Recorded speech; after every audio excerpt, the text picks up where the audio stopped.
Jesus said this, you, in verse 44 of John 8, you are of your father the devil. Now, for just a moment, Jesus did not get any points for being a seeker-friendly speaker. I mean, he just assaulted and offended everybody right off the bat. And he just looked at these people, these religious people that were false, and he says, you're of your father the devil. The desires of your father is what you want to do. See, he nailed that they were living, as Paul would say, according to the course of this world, according to the prince of the power of the air, the spirit that is now at work in the sons of disobedience. Jesus just confronted them with truth. And he says to them, so your father's the devil, and the desires of your father you want to do. He was a murderer from the beginning, and look at this, does not stand in the truth. Now what we have is a series of parallels. Jesus is saying that the father of lies does not stand in the truth, but believers stand in the truth. The father of lies does not abide in the truth. Believers abide in the truth.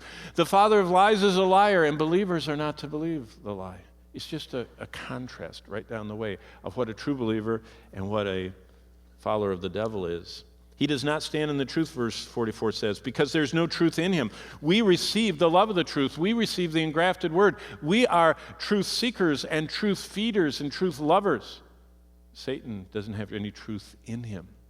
He won't stand in it. He won't stand for it. He has no truth in him.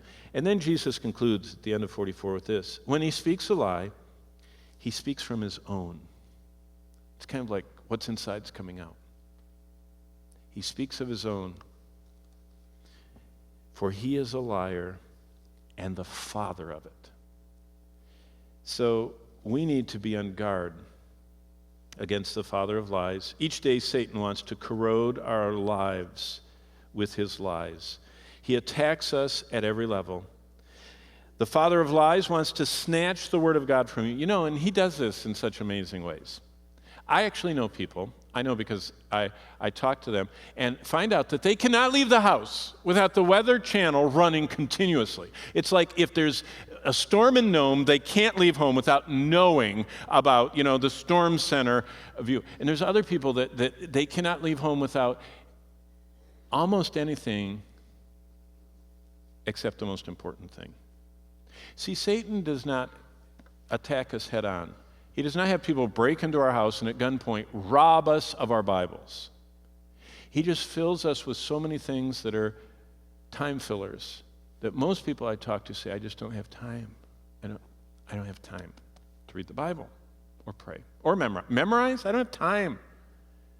Yet, as this morning's New York Times says, they do have time for the average American to spend 30 hours a week on Facebook, which is taking over the whole internet.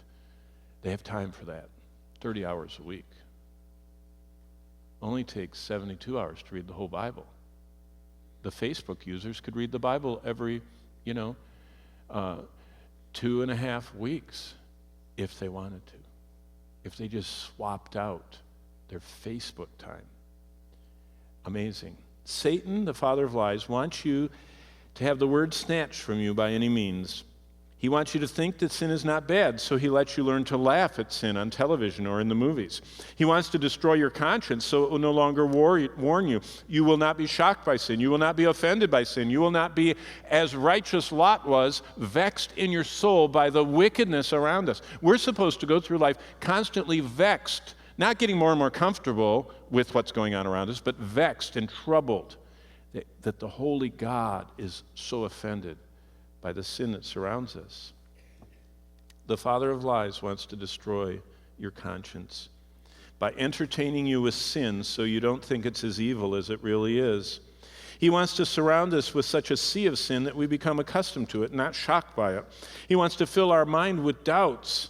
He shoots arrows of lies, arrows of immoral defilement and false doctrines. Basically, he wants to debilitate us. Every day, Satan wants to corrode our lives with his lies. Now, Satan has an invisible fog of lies that's corroding us every day if we don't protect ourselves. He wants us to have the truth of the Word of God snatched from us, whether by distraction or defilement, where we feel so distant and far from God.